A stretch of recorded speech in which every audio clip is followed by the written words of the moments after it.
Salut les gars, c'est Oidium, on se retrouve pour une nouvelle vidéo, une vidéo tout simplement où je vais parler de la banlist qui vient de sortir, qui sera du coup présente dans le format TCG à partir du 1er janvier, donc ça nous laisse quand même le temps de nous voir venir. On parlera du coup des cartes qui ont été bannies, limitées, semi-limitées et qui ont été débannies totalement. Donc on va passer directement à la vidéo, ça va être une vidéo plutôt courte. Je ferai sûrement une vidéo pour expliquer un peu mon absence, un peu FAQ, etc. Mais voilà, je voulais juste faire d'abord une vidéo pour parler de la banlist parce que je trouvais c'était une banlist très intéressante. Et ensuite, je vous referai une vidéo sûrement dans la semaine prochaine ou quoi pour vous parler pourquoi je serai un peu moins présent et pourquoi cette absence. Et puis voilà, quand même 4 cartes bannies et elles font plutôt sens. En soi, il n'y a aucune carte qui a été mise là par hasard. Donc on va commencer par Agido, donc c'est une carte qui est tout simplement jouée dans Tearlament. Je vais parler aussi en même temps de Kelbeck, c'est deux cartes qui sont sorties il y a quelques temps maintenant quand même. Et au moment où elles sont sorties, c'était la période où justement Tyr est devenu Tier 0 parce que c'est en gros des meuleurs. Une fois que ça arrive au cimetière, que ça soit depuis la main ou depuis le deck, tu vas pouvoir en fait envoyer 5 cartes depuis ton deck au cimetière, mais l'adversaire aussi. Donc ce qui va quand même, pour la plupart des joueurs tir, permettre du coup de mêler des choses hyper intéressantes, que ce soit des Tearlament ou justement d'autres cartes qui vont permettre d'avoir un accès aux autres cartes Tearlament depuis le deck. Je pense à Trivikarma ou des conneries comme ça. Et ça va quand même faire du -5 dans le deck adverse. Bon, quelquefois, dans certains match-ups, ça peut quand même donner un avantage aussi à l'adversaire, mais la plupart du temps, c'est juste du -5 pour le deck, et c'est embêtant. Je trouve que ces cartes, qu'elles soient bannies, c'est juste trop bien. Déjà, j'ai jamais été trop fan de tir. Cette période-là, je trouvais que tir, en fait, c'était pas vraiment un gros problème en soi, mais c'est que le deck, en fait, pouvait te ruiner ton tournoi. Il suffisait qu'il gagne le die, c'est que derrière il avait plein de meules intéressantes avec Agido soit Kelbeck, et en fait il pouvait te ruiner ton tournoi. Donc Matmate Circular, tout simplement, il était déjà mis à 1 il me semble, et là ils l'ont complètement banni. Du coup j'en ai parlé avec un gars de Lyon, et tout simplement il a un peu raison, je pense qu'en fait c'est que ça les limite dans les prochaines créations en Cyberse. La carte en fait est broken, même si elle a 1, en fait ça reste broken, et s'ils veulent sortir des prochains Cybers, ça peut poser problème par la suite. Donc en fait de la bannir, je pense qu'au moins ils se donnent libre cours à leur imagination par la suite, donc c'est pas plus mal pour eux. Isolde, je savais qu'elle allait être bannie, honnêtement j'en ai parlé à tout le monde autour de moi, pour moi c'était une certitude qu'elle allait être bannie. En fait à partir du moment, j'ai remarqué un petit peu un truc chez Konami, c'est que il y aurait juste eu le FTK avec Infernoble, je pense qu'il l'aurait laissé. Mais le fait que ça soit aussi joué dans Mikanko, que ça soit aussi joué dans Rescue Waves pour faire respect Baron, enfin c'était tellement présent partout Isolde que c'était pas possible que ça reste comme ça, sachant que c'est quand même deux effets complètement broken, que ça soit dans Rescue Waves où tu peux tuto Impulse, ensuite spé Ricardetto pour ensuite faire ta Baron, pour ensuite faire une SP, ça fait beaucoup trop. Qu'elle soit bannie, c'est vraiment que du positif. Alors pour les joueurs Rescue, pour les joueurs Infernoble, je pense pas qu'ils vont non plus décéder.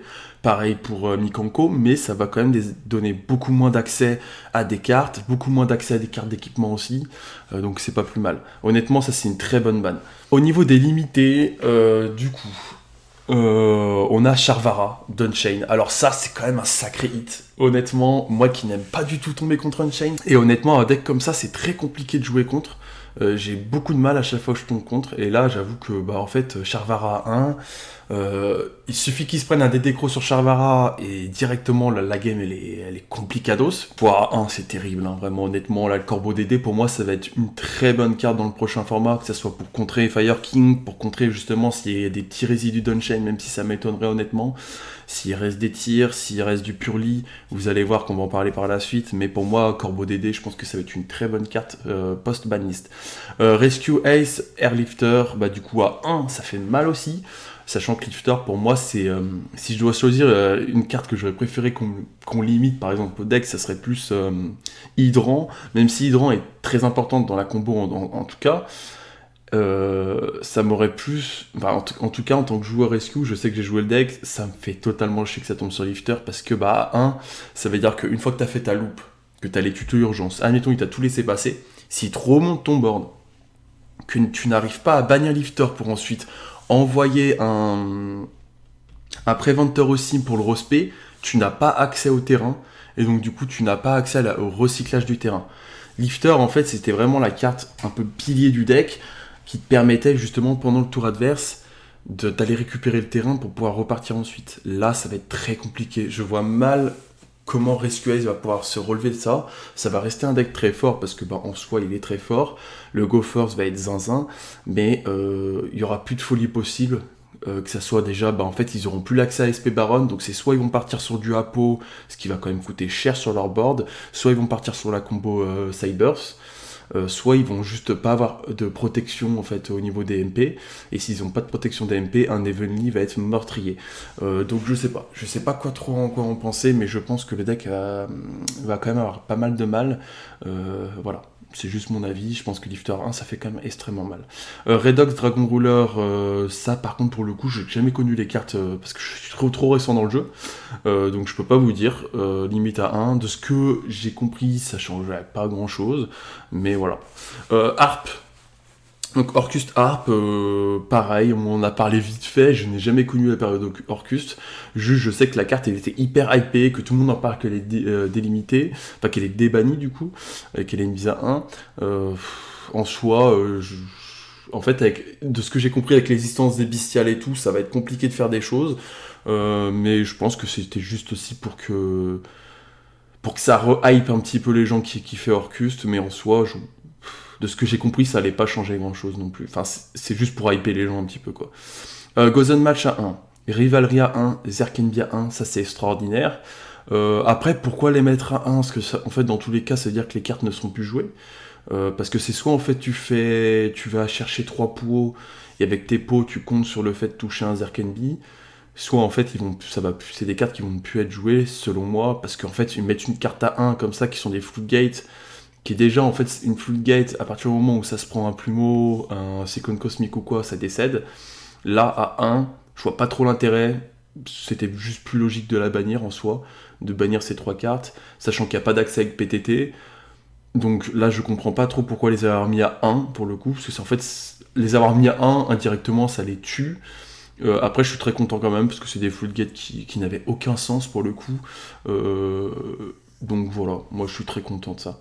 Les Link sur Avalon, donc du coup dans Rika, de ce que j'ai compris, ça va être quand même... C'est quand même ça tape quand même pas mal sur Rika. En soi, de ce que j'ai compris, c'est que ça va limiter les accès au Therion ou des conneries comme ça. Donc ça va être chaud. De ce que certains m'ont dit, ça tue le deck. Alors est-ce que ça tue le deck ou est-ce que ça tue la grosseur du board? Ça j'en sais rien, mais de ce que j'ai un peu compris, c'est que ça fait quand même, c'est un gros hit, le fait de les avoir mis à 1, parce que de ce que j'ai compris, il faut quand même plusieurs copies de certaines cartes, je sais plus lesquelles, je sais pas si c'est Healer ou Dryas, mais il me semble que c'est Dryas qu'il faut plusieurs copies, du coup pour pouvoir faire la combo et aller tuto en fait tout son deck possible, quoi. Donc là ça va être beaucoup plus compliqué. Pareil Ib, The World Calice. Moi je n'ai pas l'info sur Ib, pareil je suis trop récent dans le jeu, donc je sais que ça tuto des cartes World Calice, alors à voir ce qu'ils peuvent aller tuto. J'ai pas envie de vous dire quoi que ce soit là-dessus, je pense que s'ils l'ont débanni, c'est qu'il y a une raison, c'est qu'à mon avis c'est que ça n'a plus aucun impact.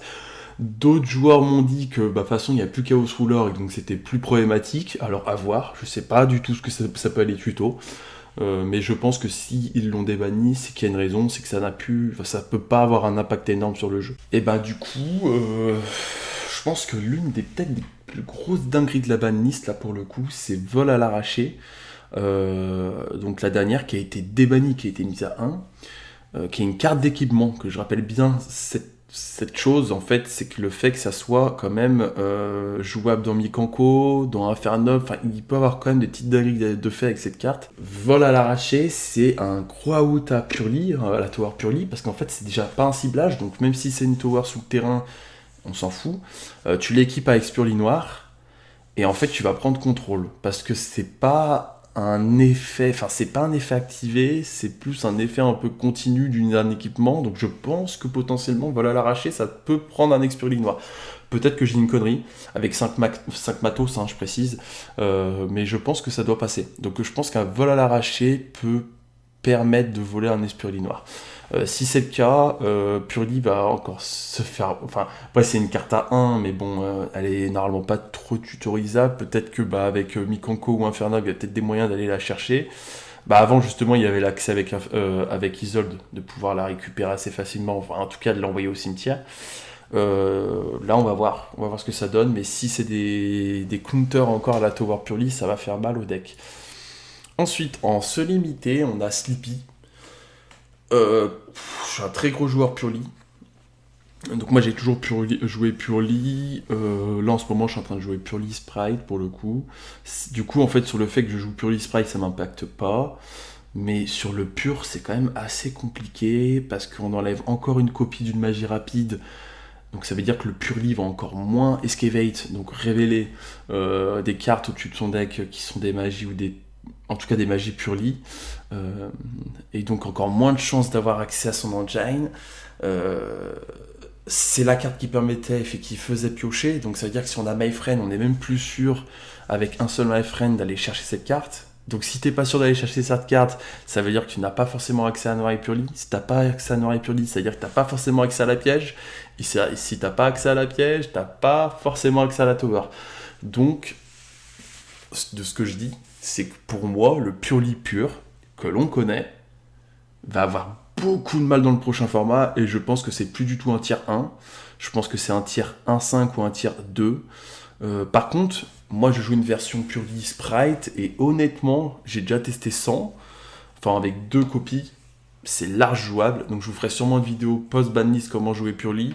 Ça sera, en fait, il faudra plus du tout jouer Purli de la même manière. Tu peux plus te permettre de jouer Purli pur, en fait, selon moi, parce que tu peux pas juste compter sur la chance de My Friend, parce que si t'as pas de Sleepy en main, que t'as juste My Friend et que tu comptes ça pour avoir Sleepy, c'est terrible. Ensuite, le Pancratops à 2, je trouve que c'est une très bonne chose. Moi, j'ai jamais joué Pancratops side parce que justement, le problème, c'est qu'elle était à 1 et j'aime pas jouer des cartes à 1, à part si quand c'est des cartes qui sont soit tutorisables, soit des cartes qui peuvent être spé. Je pense par exemple à Fin d'Anubis que je jouais grâce à Shamankin. Enfin voilà, je n'aime pas jouer juste des one-off, et je trouve que Pancratops à 2 pour le coup c'est une très bonne carte, et c'est une très bonne carte de Go second et je trouve très forte, donc c'est très cool. Je pense que dans les sides ça va être un peu des cartes un peu pas mandatory, mais des cartes très fortes à placer. Ensuite, Licorne à 3, je crois qu'elle était mise à 2. Licorne, elle était à 2. Ok, elle était à 2, ils l'ont remise à 3. Ça, je comprends pas trop, pour le coup. Ok, Eurise est banni. Mais sauf que Kashkira continue à faire des petits tops. Alors, attention, quand je dis faire des petits tops, c'est qu'on ne les voit pas tout le temps en haut du panier, etc. Mais ça fait quand même des petits wins. Et là, ils la remettent à 3. Donc c'est un ciblage.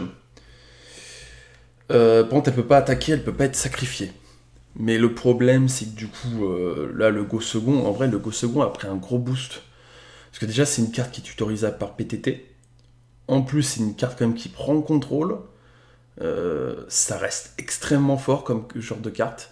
De pouvoir prendre contrôle par exemple d'un monstre Link, ensuite faire une SP pour bannir encore sur le terrain. Enfin, du coup, en une carte, tu peux voler un monstre, plus potentiellement faire une SP pour ensuite bannir une carte sur le terrain. Enfin, c'est vraiment une dinguerie. Je trouve man control très forte. De l'avoir mis à 3, pourquoi pas. De toute manière, on verra bien l'impact que ça a sur le jeu, mais j'ai peur qu'on retrouve pas mal de Go second un peu.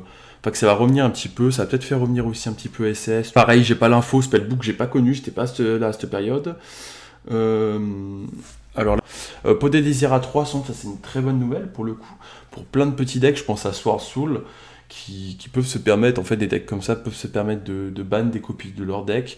Après, est-ce qu'elle va quand même être jouée à 3, je sais pas. À voir les decks, à voir ce qu'ils ont envie de bannir. Je sais quand même que Pot de la Prospérité est quand même plus intéressant dans la globalité et sera joué dans plus de decks. Donc Pot des Désirs, pourquoi pas. Mais en tout cas, le fait que ça soit à 3, moi je vois pas l'inconvénient et je trouve que c'est une très bonne chose en soi. Et pareil, une autre dinguerie dans cette banlist, c'est Starter qui revient à 3. Moi je joue Sprite aussi dans Purli. c'est une bonne chose, mais je comprends pas l'intérêt.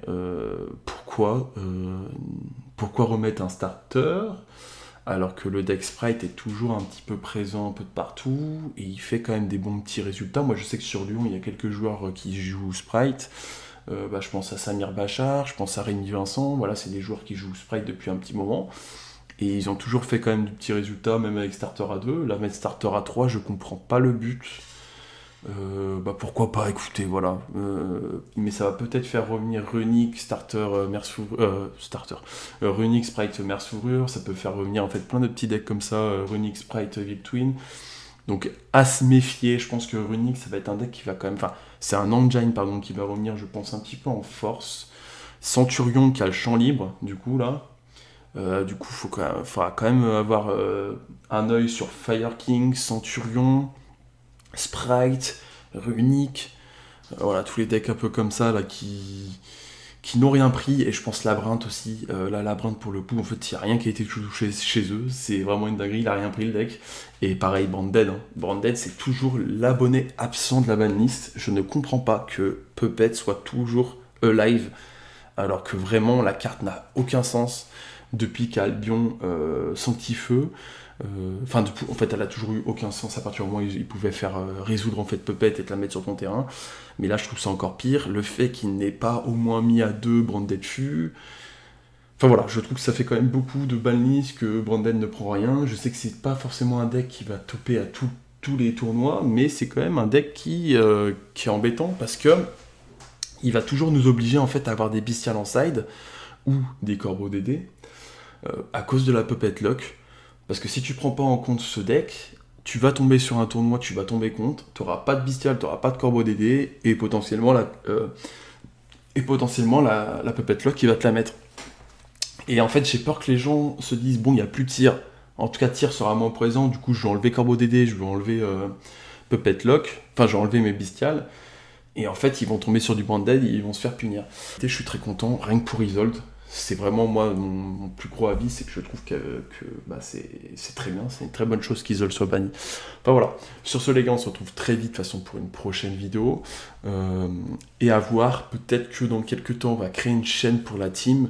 Donc je vous en parlerai sûrement sur ma chaîne principale pour vous expliquer ce qui va se passer.